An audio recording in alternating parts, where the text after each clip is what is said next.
আমি আজ আপনাদের পুদিনা পাতার চাটনি বানিয়ে দেখাবো। পুদিনা পাতাগুলো বেছে নিয়েছি,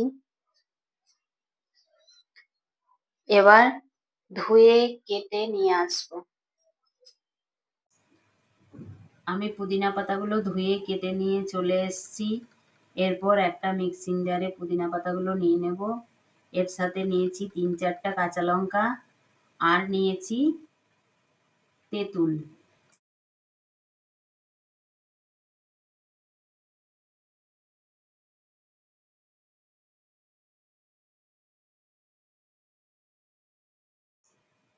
এবার পরিমাণ মতো নুন দিয়ে দেব আর একটু চিনি দিয়ে দেব।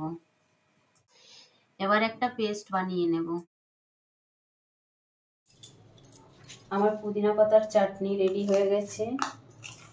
আমি এবার ঢেলে নিয়েছি। প্লিজ আমার ভিডিওগুলো যদি আপনাদের ভালো লেগে থাকে তাহলে লাইক, শেয়ার, সাবস্ক্রাইব, কমেন্ট করবেন।